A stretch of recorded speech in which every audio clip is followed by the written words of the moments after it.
우리가 가진 성경은 역사책입니다. 그런데 그 역사책인 이 성경에는 하나님 스스로 계시고 전능하시고 영원하신 하나님의 인격이 들어가 있습니다. 그 인격을 가지고 기사와 이적으로 전능하신 능력으로 역사를 움직이시는 거예요. 그런데 우리가 가진 이 성경 역사책은 단순하게 이루어진 것이 아니라 하나님께서 앞으로 이런 일이 있을 것이다 라고 예언된 책입니다. 그 예언이 역사 속에서 그대로 성취됐습니다. 그런데 이 역사 예언된 성취된 하나님의 말씀은 인간을 죄와 사망에서 구원하시기 위한 구원의 역사입니다. 복음입니다. 복음입니다. 누구든지 복음을 믿으면 구원받는 구원의 책입니다. 그런데 그 복음을 모든 사람들이 믿는 게 아닙니다. 안 믿어요. 안 받아들여요. 결과적으로 그 복음을 받아서 예수를 믿는 그 사람들에게만 구원이 이루어지고 결과적으로 믿는 사람은 천국, 안 믿는 사람은 지옥. 그래서 영생과 영물로 갈라지는 것. 이것이 성경의 내용입니다. 마가복음을 우리가 강해하면서 이 마가복음을 보면 문장이 짧고 간결하고 분명합니다. 그리고 예수님께서 행동하시는 그 액션, 행동이 탁탁탁탁 움직임이 연결이 되고 있어요. 그래서 믿는 자에게는 은혜와 기사와 이적으로 축복을 주시고 믿지 않는 자들은 저주를 받고 하는 그런 그 사건들이 계속 연결됩니다. 그래서 신앙에 분명한 핵심이 들어가 있고 그리고 신학으로 우리를 철저하게 무장시키는 것이 마가복음이에요. 그래서 마가복음을 강의하다 보면은 천국, 지옥이 분명해요. 예. 그렇기 때문에 강해자로서 제가 느끼고 두려워하는 것은 강해를 잘못하다 보면 큰일 난다 하는 겁이 나는 거예요. 겁이 나요. 나중에 껄껄하고 후회하지 말고 오늘 하나님이 주신 생명을 누리면서 복음에 충실하며 살아야 한다. 그걸 계속 제가 강조하는 겁니다. 마가복음 9장에 보면은 내 손이 범죄하거든 찍어버려. 내 발이 너를 범죄하게 하거든 믿음으로 살지 않게 하거든 발을 잘라버리라. 와. 네 눈이 너를 범죄하거든 뽑아버려. 불구자로 살다가 천국 가는 것이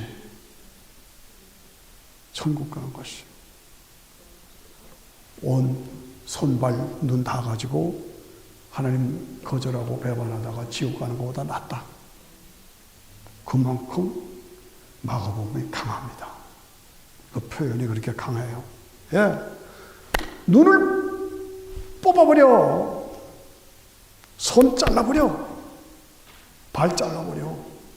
그 눈 때문에 발 때문에 손 때문에 네가 불구자로 그거 가지고 나중에 지옥 가는 것보다 차라리 불구자로 사는 게 낫다. 그 정도. 그만큼 절대적입니다. 지옥은 어떤 것이냐? 구더기도 죽지 않아. 구더기도 죽지 않고 불도 꺼지지 않는 그런 지옥이 있다는 거예요. 아주니 무섭다. 무섭다. 설교하는 설교자로 목회자의 책임이 너무너무나 무겁다 하는 것을 제가 느낍니다. 그렇습니다. 여러분들 교회 다니며 신앙생활 하지만 얼마나 심각하게 이 말씀을 받아들여요. 얼마나. 구더기도 죽지 않고 불이 꺼지지 않는 그 지옥에 빠져들지 않아요. 거기 들어가서 껄껄하잖아. 않아야 한다는 겁니다. 그래서 마가복음 1장을 보면은 예수님께서 세례 침례를 베푸십니다. 받으십니다. 그 다음에 예수님이 마귀에게 시험을 받으십니다. 그 다음에 때가 찼고 하나님 나라가 가까웠으니 회개하고 복음을 믿으라 하고 선포하십니다. 그리고 제자들을 삼으십니다. 제자들을 삼으셔요. 그리고 사람을 낚는, 고기 잡지 말고 사람을 구원하는, 사람을 낚는 어부가 되라. 제자들을 부르십니다. 그리고 뭐예요? 귀신을 내쫓으십니다. 이것이 마가복음 1장에서 강하게 움직입니다. 자, 예수님이 왜 침례, 세례, 저는 침례교 목사입니다. 그러나 여기 또 장로교죠. 저는 뭐 그렇게 뜻을 같이 해석을 해요. 왜 예수님이 침례, 세례 침례를 받으셔야 하는가? 네. 공생애를 시작하기 전에 잘 들으셔야 돼요. 네. 침례, 세례자 요한의 권위를 인정해 주셨어요. 그 흘러오는 그 권위, 하나님의 뜻 속에서 진행된 그 권위를 인정해 주셨어요. 그리고 예수님이 30세 되던 때까지 그냥 초야에 계시다가 30대가 되니까 세례 침례를 받으시고 그 다음에 공생애를 선포하시는 거예요. 그때 세례를 받으실 때에 공중에서 소리가 나. 이는 내 사랑하는 아들이요 내 기뻐하는 자라. 하나님께서 하늘에서 예수님 이는 내 아들이다. 내 기뻐하는 자라. 선포하시는 거예요. 예. 하나님의 공의를 받으신 겁니다. 그런데 가장 중요한 예수님이 침례를 받으시는 그 장면에서 가장 중요한 게 뭐냐? 삼위일체가 등장하는 거예요. 따라오시죠? 삼위일체. 성부, 성자, 성령. 삼위 하나님. 같은 장소에서 같은 시간에 동시에 등장합니다. 잘 따라오셔야 돼요. 예. 성경에 다른 데 이런 부분이 없어요. 여기서 정확하게 성부, 성자, 성령이 같은 시간, 같은 장소에 같이 등장하는 겁니다. 이건 신학적으로도 엄청난 사건이다. 그걸 말씀드리는 겁니다. 삼위일체, 성부, 성자, 성령은 삼위가 세 하나님이 한 하나님이 안에, 한 하나님 안에 세 인격이 들어가 있어. 똑같은 하나님이요. 근데 그 셋이 하나야. 하나가 셋이요. 어떻게 그럴 수가 있습니까? 예. 그렇게 생각할 수가 있죠. 그런데 이 삼위일체가 아니면 인간 구원이 성립되지 않습니다. 그 우리가 분명히 아셔야 합니다. 하나님께서, 성부 하나님께서는 인간 구원을 죄와 사망에서 구원하시기를 계획하셨어요. 그 계획을 이루시기 위해서 예수님이 이 땅에 죄값을 지불하시기 위해서 인간의 몸을 입고 이 땅에 오신 거예요. 따라오시죠? 그리고 십자가에서 죽고 부활하셔서 믿는 자에게 죄사함과 영생의 길을 열어주셨어요. 그리고 하늘로 다시 올라가셨어요. 그리고 누가 와요? 성령이 오셨어요. 그래서 성령께서, 오늘 설교 좀 어렵습니다. 그러나 이쯤 되면 여러분들이 이제 따라오실 줄 믿습니다. 예. 성령이 내려오셔서 그 예수님이 하신 십자가와 부활의 복음을 믿게 만드시고, 믿어라. 믿지 않으면 너 지옥 간다. 가르쳐 주시는 거예요. 예. 그리고 우리 성도들과 함께 능력으로 함께 해주셔. 누가? 성령.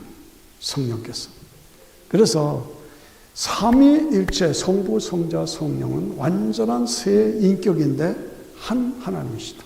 한 하나님 안에 세 인격이 있습니다. 어떤 분은 이렇게 해석해요. 물이 있는데 뜨거우면 기체가 되고 추우면 얼음이 된다. 같은 물인데 기체도 되고 고체도 된다. 그게 삼위일체다. 그렇게 가리키는 목사도 있어요. 잘못된 거예요. 거기 따라가시면 안 돼요. 따라오시죠? 네. 어떤 분은 이렇게 가르쳐요. 아주 이름 있는 목사님이신데 제가 목회할 때 모셨더니 제가 집에서는 아이들의 아빠고 집사람에게는 남편이고 교인들에게는 목사입니다. 그게 삼위일체입니다. 제가 아주 기겁을 할 뻔했어요. 아니에요. 그것도 틀린 거예요. 잘못 풀이하면 그렇게 되어요. 예. 완전히 달라요. 그런데 완전히 하나예요. 그렇습니다. 이건 뭐냐? 여러분들이 아셔야 돼요. 옆에다 쓰세요. 신적 개념이요. 인간의 현상, 세상의 현상으로는 설명할 방법이 없다 그 말이에요. 신적 개념인데 그러나 그 삼위일체 때문에 우리가 죄와 사망에서 구원해서 구원받아서 영원한 영생을 소유하게 된 거예요. 예. 그래서 이 삼위일체는 다른 종교에는 없습니다. 우리 기독교 신앙만 가지는 탁월성, 엑셀런트, 탁월성이 삼위일체예요.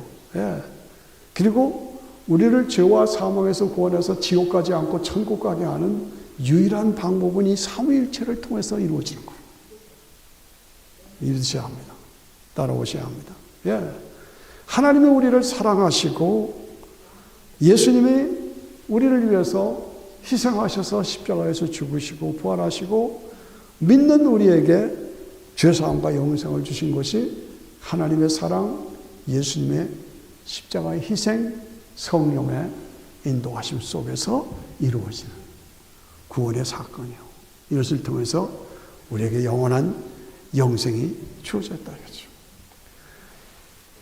요한복음 14장 16절에 보면 정확하게 써 있습니다. 보혜사, 곧 내 이름으로 보내줄 성령. 그가 오셔서, 그가라고 그랬어요. 그가 오셔서 너희에게 모든 것을 가르치시고 내가 말한 모든 것을 생각나게 하리라. 이 성령께서 여러분 오늘 교회 왜 오셨습니까? 어떻게 오셨습니까? 성령께서 야, 비 오는데 그만두자. 그럴 수 있잖아요. 그러나 가야 돼. 예배드리자. 성령께서 여러분들을 움직이셔서 이 자리에 오신 거예요. 내 뜻으로 온 것이 아니다 이거예요. 성령께서 나를 깨우쳐 주신 거예요. 어떤 잘못된 이단에서는 성령을 코카콜라처럼 이렇게 딱 기울일 때만 펑 하고 나가는 것이 성령이다. 그렇게 가르치는 이단도 있어요. 아니에요. 성령도 영이신 분이 인격이에요. 인격. 보혜사 곧 내 이름으로 오실 성령 그가 오셔서라고 해요. 그가라고 그랬어요. 그가. person. 그가 오셔서 너에게 모든 것을 가르치시고 생각나게 하신다. 저는 이 설교를 준비할 때마다 거짓 없이 이 말씀을 한 번도 빼지 않고 뺀 적이 없는 이 말씀 붙잡고 제가 성령님 나를 가르쳐 주시고 주의 말씀이 생각나게 하시고 진리 가운데로 인도하시고 장래일을 보여주시고 귀신을 내어 쫓고 새방언을 말하고 배암을 짓고 무슨 독을 마셔도 해를 받지 않는 능력의 사람으로 나를 세워주시옵소서. 그리고 기도하고 이 자리에 또 이 말씀 가지고 나온 거예요. 예? 성령께서 함께 하시오. 그래서 우리가 이 거룩한 주의 역사를 이룰 때 항상 확인해 보는 것은 성령님이 함께 하셨다. 성령님이 나를 예수를 믿게 하셔서 예수 그리스도의 제자로 살게 하시고 하나님의 영광을 위해서 뜻을 이루어드리는 사명자로 나를 살게 하셨다 하는 것을 여러분 모두가 늘 확인하고 새롭게 도전받아야 합니다. 예. 그래서 예수님이 침례 세례를 받으셨다. 예수님이 침례 세례를 받으셨어. 근데 이 침례 받았다, 세례 받았다, 저는 같은 의미로 해석한다고 제가 전제로 했습니다. 예. 그런데 로마서 6장에 보면은 이 세례 침례의 뜻이 무엇인가? 그것은 예수 그리스도를 믿는 순간, 저도 여러분도 예수 그리스도를 믿는 순간 나의 옛사람은 죽었다, 예수님 안에서 새 사람으로 살았다. 이 옛사람은 죽었다, 죄인이었던 나가 죽었다, 내가 새 사람으로 살았다. 나는 이제 예수님 안에서 새로운 피조물이 되었다. 우리가 며칠 전에 우리 현택대 집사님 어머님 세례 받으셨잖아요. 세례 받은 의미가 뭐냐? 예수를 믿는 순간 나의 사람은 죽었다, 예수님 안에서 새로운 피조물로 살았다, 그겁니다. 예. 저는 원래 음악을 하던 사람입니다. 그런데 이동호 목사님이 저를 신학교 다니던 때인데 전도사로 불렀어요. 초청을 받았어요. 그러니까 침례교, 저는 음악을 따라서 감리교도 가고 장로교도 가고 그렇게 했는데 저는 원래 세례를 받은 사람, 성결교 출신이에요. 그런데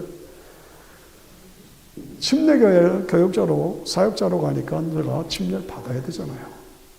그래서 저 린츠버그에 김창년 목사님, 우리 친척 되시는데 처가의 친척이에요.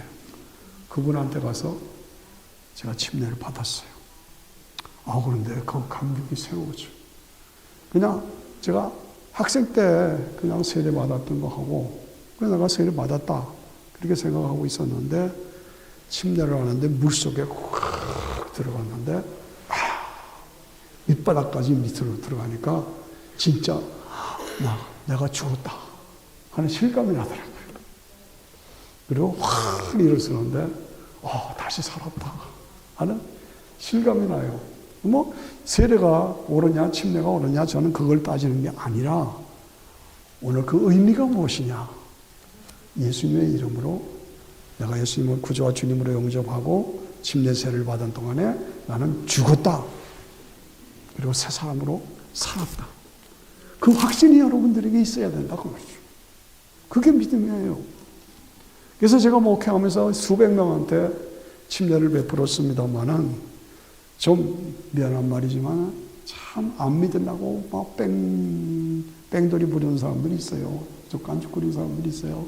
그래서 하고 해서 침례를 받겠습니다, 믿습니다 하고 제가 침례를 줄 때 그런 사람은 물속에 좀 오래 둬요. 그래서 펄떡 이렇게 해요. 그러면 감격이 새로워져요.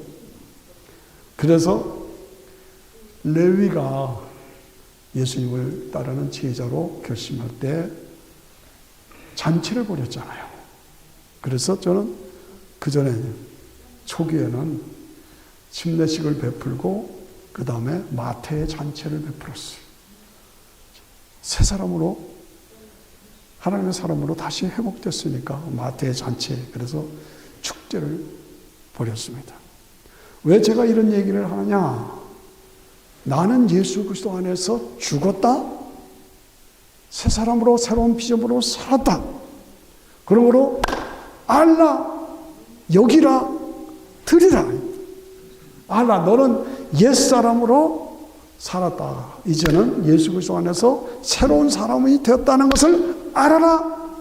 나 자신은 나는 이제는 지옥 갈 사람이 아니라 천국 갈 사람으로 나를 여기라. 그리고 들으라. 이게 로마서 6장의 얘기예요. 로마서 6장. 여러분 예수 믿는 게 무슨 뜻인지 아시죠? 건성교회만 다니고 의미도 없고 뜻도 생각하지 않고 그렇게 살지 말아요. 여러분들이 영적 수준이 있어야 돼요. 나는 나의 옛사람은 죽었다. 예수님 안에서 다시 살았다. 그런 거로 너는 구원받은 하나님의 사람인 것을 알라. 죄에서 떠나서 이제는 하나님의 영광을 위해서 사는 사람으로 너 자신을 여겨라. 드리라. 그것입니다. 그렇습니다. 그래서 로마서 6장 마지막에 보면은 심각해요. 너희가 죄의 종으로 있을 때는 의에 대해서 무엇이 의인지를 모르고 마음대로 살았어. 마음대로 욕심 부리고 싸우고 도둑질하고 음란하고 마음대로 살았어. 그래서 종이 되었을 때는 의에 대해서 자유했다. 세상의 죄에 대해서 걸리는 게 하나도 없이 마음대로 살았어. 그러나 지금 예수를 믿어 구원받았으니 너희는 그 과거에 그렇게 살았던 걸 부끄럽게 여기라. 내가 잘못 살았다. 부끄럽게 여기라. 예. 그 마지막 그렇게 세상적으로 살다가 끝은 뭐예요? 사망이 돼. 지옥이다 이거. 얼마나 엄청난 얘기입니까? 예. 그 일을 부끄럽게 하나니, 예. 죄의 종으로 부끄러움을 모르고 살았던 그 사람이 결국은 마지막은 사망이다 이거. 사망이 뭡니까? 지옥이다. 예. 그러나 이제는 너희가 죄에서 해방되었다. 예수 그리스도를 믿음으로 죄에서 해방되었다. 이제는 하나님의 종이 되었다. 하나님의 일꾼이 되었다. 천국의 일꾼이 되었다 이거지. 그래서 거룩함에 이르는 열매를 맺었으니 이 사람에게는 영생이 주어져 있다. 영원한 천국이 주어져 있다. 그래서 로마서 6장에는 침례의 의미를 분명하게 얘기를 해요. 알라 여기라 드리라. 너는 죄에 대해서 죽었다. 이제는 새로운 피조물로 살았다. 그러므로 너희는 죄의 싹은 사망이요 하나님의 은사는 그리스도 예수 안에 있는 영생이니라. 그리스도 예수 안에 있는 영생이니라. 확신을 가지고 그 보장 안에서 신앙생활에 역중해야 합니다. 왜 예수님께서 시험을 받으셔야 하느냐? 마귀에게. 예수님이 누구신데 마귀에게 시험을 받아. 어떻게 마귀가 감히 예수님을 시험할 수가 있어요? 왜 그래요? 왜 그러셨어야 돼요? 그거 우리가 알고 믿으셔야 합니다. 예수님은 누구시냐? 완전한 하나님이시고 완전한 인간이세요. 신성과 인성을 함께 가지신 양성의 소유자다. 어렵죠 오늘. 말씀이 어려워요. 오늘 그걸 아셔야 돼요. 신성과 인성을 우리와 똑같은 인간은 아니에요. 예수님은 하나님이시오. 신성이요. 완전한 인간이시오. 왜? 그런 자격이 있어야만 우리의 죄값을 지불해 주신 거예요. 인간만으로는 다 똑같은 죄인이니까 죄값을 지불할 수가 없어. 그렇잖아요? 하나님이셔야 돼요. 하나님으로만은 우리를 위해서 피를 흘릴 수가 없어. 왜? 인간이 아니니까. 하나님이 피를 흘릴 수가 없잖아요. 그러니까 인간도 되고 하나님도 되는, 어려워요? 잘 따라오세요. 하나님도 되는 신성과 인성을 함께 가지신 분이 예수님이시에요. 그래서 어떻다는 겁니까? 잘 따라오세요. 그래서 마귀가 예수님의 인성을 시험하신 거예요. 예수님의 인성을 시험해요. 신성은 감히 못해요. 그러나 예수님은 완전한 인간이기 때문에 신성을 시험하신 거예요. 네. 신성에 도전은 못해. 그러나 인성은 마귀가 공격하는 거예요. 그래서 돌멩이를 떡으로 만들어 먹어라. 높은 데서 뛰어내려라. 나에게 절하라. 그러면 세상을 주겠다. 물질, 쾌락, 공명심, 명예, 권력, 이것으로 예수님을 막 시험한 거예요. 근데 예수님은 사탄아 물러가라. 다 이기셨어요. 다 이기셨어요. 그래서 인성의 시험에 통과하셔서 공생애를 시작하신 거예요. 어렵습니까? 따라오셔야 합니다. 예. 그래서 우리가 이 땅을 살아가면서 제가 강조하는 것은 우리는 다 인간이기 때문에 물질의 욕심이 있어. 돈 더 벌어야죠. 돈 더 보세요. 그러나 분명한 것은 돈 많이 벌면 타락합니다. 돈 많이 벌면 타락해요. 전 그거 가지고 싸우는 거예요. 이번 땡스기빙에 우리 가족들을 다 보면서 아이들이 다 잘 됐어요. 근데 요즘에 어떠냐? 교회 안 나간대요. 돈 많이 버니까 의사가 돼가지고 돈 많이 버니까 교회 안 나간다고 그래서 지금 막 야단을 했어요. 돈 많이 벌면 예수합니다. 그게 축복입니까? 아니잖아요. 명예심이 높아지면 예수합니다. 권력이 생기면 끝이 없어. 예수합니다요. 그래서 우리가 항상 세상 것이 먹음직하고 보암직하고 지혜롭게 함직해요. 육신에는 우리 인간에게는 욕심이 있어. 이기심이 있어. 자비심이 있어. 그래서 실패하고 신앙을 거절하고 이거 우리가 조심해야 합니다. 돈 많이 버셔야 합니다. 그러나 조심해야 합니다. 조심해요. 예수 잘 믿으면 물질의 축복을 주십니다. 그러나 그 축복이 도리어 나에게 저주가 될 수가 있어요.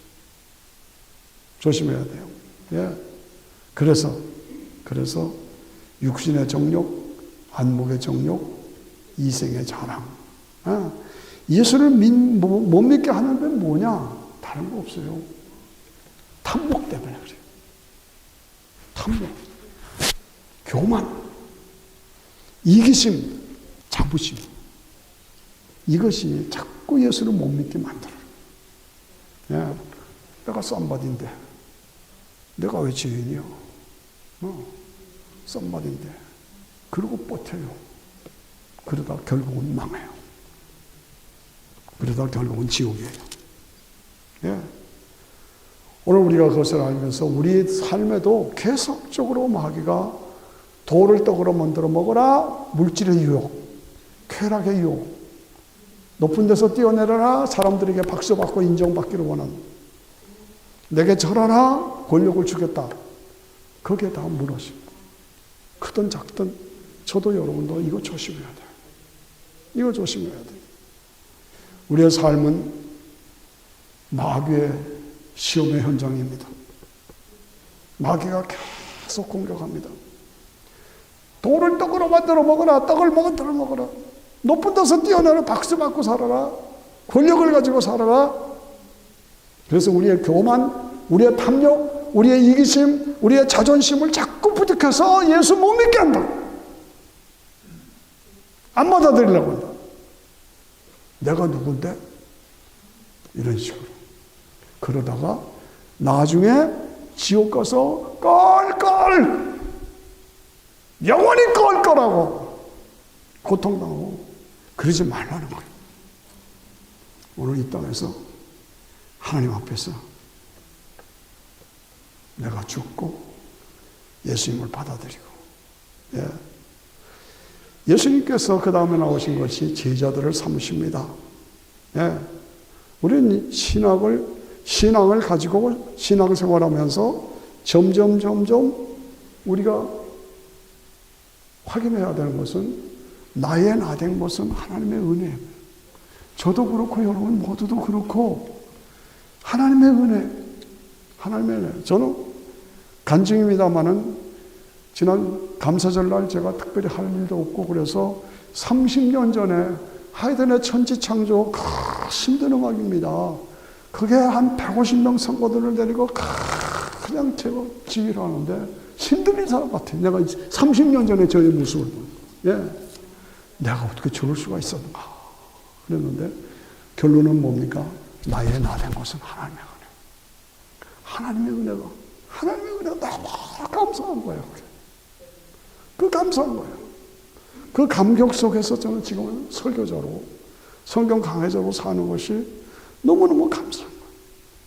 내가 하나님의 은혜를 받았으면 그 은혜를 감사해서 내 삶이 변화되고 그리고 은혜에 감사하게 해서 내 삶을 제자로 드려야 되고 제자를 삼으시오. 제자로. 네. 제자로 삶을 드려야 된다. 그 다음에 주님이 하신 일이 뭐야? 귀신을 쫓아내시는데요. 귀신을 쫓아냈어요. 이 세상은 허용된 기간 동안에 인간의 자유의지를 검증하시기 위해서 또 구원의 길을 열어주시고 그것을 믿게 하기 위해서 마귀에게 허용하셨습니다. 마귀에게 허용된 기간 동안 이 세상은 마귀, 악령들, 귀신들 활동합니다. 끊임없이 우리를 공격합니다. 끊임없이 우리를 예수 못 믿게 합니다. 인간을 파괴하는 것이죠. 지금 돌아가는 세상을 보세요. 이게 정상입니까? 아니에요. 귀신이 하는 짓이에요. 이 미국이 어떤 나라입니까? 그런데 이 미국이 지금 뭐야? 동성연애를 합법화시키고 거기에 목사들도 따르고 동성연애 좋다, 오케이. 예. 말이 됩니까? 예? 마약 먹어도 좋다. 남자 여자 구별하지, 네 마음대로 살아. 이게 할 일이냐고. 이게 왜 그래요? 귀신이 세력이에요. 귀신의 세력이에요. 그래서 인간을 죄와 악과 저주와 파멸로 끌어가는 것이, 예수님은 그래서 이 땅에 오셔서 예수님 사역의 거의 3분의 1이 귀신 내쫓는 일이죠. 예수님 때 그 많던 귀신이 지금 어디가 있습니까? 없어졌습니까? 아니에요. 지금 온 세계가 전부 다 귀신이 지배하고 있어요. 거기에 따라가고 있어요. 이 미국의 문제가 뭡니까? 아까 말씀드린 대로 동성연애를 합법화시켜요. 말이 됩니까? 동성연애 하나님이 제일 싫어하시는. 예. 한국의 문제가 뭡니까? 북한의 뚱보 독재자가 핵무기를 만들었어.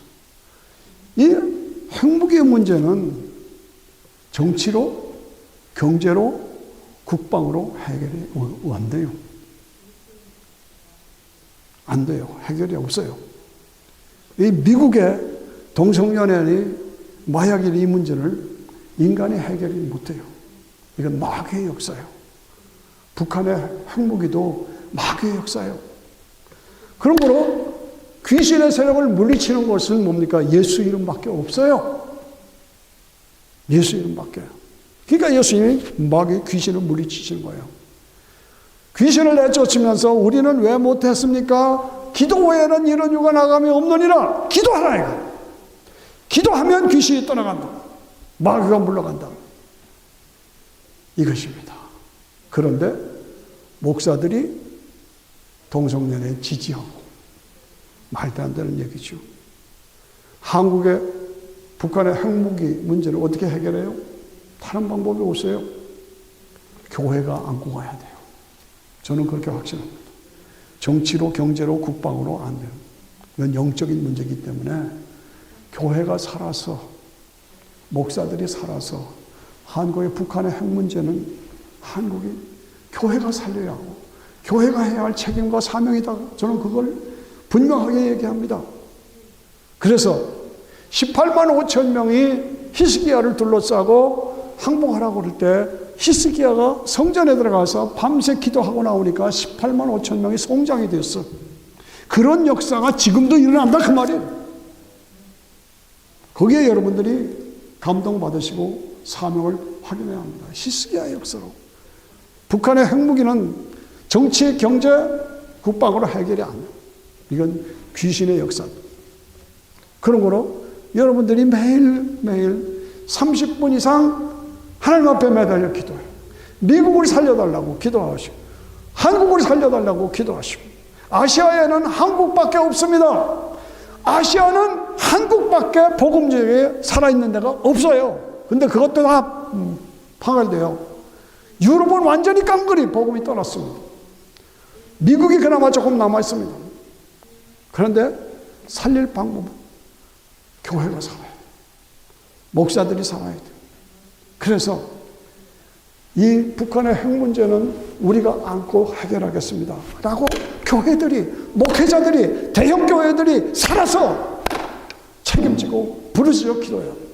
여러분들이 하루 30분 이상 이 일을 놓고 기도해야 합니다. 그렇지 않으면 한국 망합니다. 이 미국 이대로 가면 망합니다. 교회가 이 문제를 내 문제로 안고 씨름하고, 예, 기도 운동을 일으키고, 한국 교회에 목회자들이 주사파가 있다고 그래요. 친복 주사파가 있다고 그래요. 그래서 제가 미쳤냐? 어떻게 목사가 주사파가 될 수 있어요? 어떻게 목회자가 김일성의 추종자가 될 수가 있느냐 그 말이에요. 북한의 교회를 전부 말살하고 김일성 동상이 3만 개가 넘고 백성은 굶어 죽이고 행복에 만들고 있는 걸 보면서 어떻게 그쪽으로 가느냐고.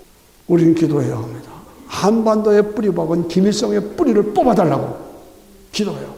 공산당의 뿌리를 뽑아달라고 매일같이 기도해야 합니다. 교회를 다 없애버리고 목사들 다 죽이고 교인들 다 말살하고 교회를 다 불살라버리고, 이것이 지금 중국입니다. 이것이 지금 북한입니다. 그런데 그쪽을 좋다고요? 오늘 우리가 하나님 앞에서 나 자신을 바라보면서 이 세상은 이렇게 그냥 가는 게 아닙니다. 끝입니다. 주님이 재림하신 끝이에요. 성경은 우리에게 분명히 장차 오는 세상을 가리키고 있습니다. 장차 오는 세상. 너희가 큰 구원을 등한히 여기면 어찌하리요. 이 구원은 예수 그리스도를 통해서 이루어진 것이고 장차 오는 세상을 위한 것이다. 히브리서 2장에 분명히 써 있습니다. 장차 오는 세상. 우리가 지금 살고 있는 이 세상이 다가 아니고 이것은 잠시고 영원한 예수님이 재림하셔서 메시아 천년왕국이 이루어지고 하늘과 새 땅이 이루어지는 영원한 장차 오는 세상이 있다. 그걸 알고 그걸 믿어요. 그걸 준비하면서 살아야 합니다. 예. 한 번 죽는 것은 정한 것이요 그 후에는 심판이 있다. 그 후회가 있다는 거예요. 우리가 죽으면 끝이 아니라 그 후에는 심판이 있다는 것이죠. 그래서 주님이 두 번째 재림하셔서 심판하신다. 그러므로 껄껄하고 나중에 영원한 지옥에 가서 껄껄하고 부르짖지 말고 지금 제대로 복음에 충실하며 살아야 한다. 그렇죠? 저는 성경에 나오는 두 가지 말씀을 끝으로 맞습니다. 빌립보 지역에서 복음을 전하다가 사도 바울과 실라와들이 감옥에 갇혔어요. 그 매를 맞고 고통을 당하면서도 거기서 하나님을 찬양했어요. 그랬더니 지진이 나고 쇠창살이 탁 열려지고 다 풀이 자유가 된 거예요. 그때 간수장이 깜짝 놀란 거예요. 보니까 다 열려져 있어. 자기 책임이니까 자살하려고 그래. 자살하려고. 그러니까 너 우리가 다 여기 있다. 보니까 다 그대로 죄수들이 다 있어요. 그래서 어떻게 생겼어요? 선생들아 우리가 어떻게 하면 구원을 얻으리까? 이게 놀라운 얘기입니다. 선생들아 우리가 어떻게 하면 구원을 얻으리까? 네, 내가 어떻게 하면 구원을 얻으리까? 이 부르짖음이 인간들 속에 그대로 있는 거예요. 그러니까 사도 바울이 뭐라 그랬어요? 주 예수를 믿어라. 그리하면 너와 네 집이 구원을 얻으리라. 주 예수를 믿어라. 그리하면 너와 네 집이 구원을 얻으리라. 선생들아 우리가 어떻게 하면 구원을 얻으리까? 주 예수를 믿어라. 그리하면 너와 네 집이 구원을 얻으리라. 그래서 그들을 통해서 간수장들을 통해서 그 가족을 통해서 빌립보 교회가 세워진 거예요. 사도 바울이 감옥에 갇혔을 때 빌렉스 총독이 사도 바울을 찾아옵니다. 그리고 기독교 신앙에 대해서 질문합니다. 사도 바울이 빌렉스에게 믿음과 의와 장차 오는 세상에 대해서 의와 예수 그리스도를 믿는 믿음으로 의롭게 되고 이 땅에서 절제해야 되고 그리고 심판이 있다라고 가르쳐 줍니다. 안 받아들입니다. 그런데 계속 찾아옵니다. 왜 찾아와요? 돈을 받을까 하고. 사도 바울한테 돈을 받을까 하고 복음은 받아들이지 않고 돈을 받을까 하고 찾아왔다 이거. 두 가지. 한 사람은 간수예요. 간수는 선생들아 우리가 어떻게 하면 구원을 얻으니까? 주 예수를 믿어라 구원. 그리하면 너와 네 집이 구원을 받으리라. 벨릭스는 이 도에 대해서 자세히 알았어요. 그래서 사도 바울이 다시 확인했어요. 의와 절제와 심판에 대해서 말했어요. 그런데 알기는 아는데 돈을 받을까 하여 계속 받아들여. 찾아왔으나 믿지 않았어. 어떻게 됐어요? 결국은 껄껄하고 지금도 지옥에서 고통하고 있는 거예요. 오늘 우리는 껄껄하고 그러지 말고 하나님 앞에서 내가 간수장처럼 예수님을 영접해서 살 것이냐, 구원받은 자로 살 것이냐, 벨릭스처럼 최고의 전도자 사도 바울에게 전도를 받고 그 도에 대해서 의와 절제와 심판에 대해서 다 알기는 알지만 돈을 받을까 하여 그만했으면 됐지. 돈도 벌겠다고. 결국은 안 받아들여 지옥으로. 이것을 바라보면서 우리가 어떻게 해야 돼요? 주님 다시 오실 때까지. 주님 다시 오실 때까지 여러분 이 신앙의 길을 바르게 걸어야 합니다. 주님 다시 오실 때까지 나는 이 길을 가리라. 좁은 문, 좁은 길, 나의 십자가 지고 나의 가는 이 길 끝에서 나는 주님을 만나리라. 영광의 내 주님 나를 맞아주시리. 주님 다시 오실 때까지 나는 일어나 달려가리라. 주의 영광 온 땅 덮을 때 나는 일어나 노래하리. 내 사모하는 주님, 온 세상 구주시라. 내 사모하는 주님, 영광의 왕이시라. 같이 일어나 찬양하십시다.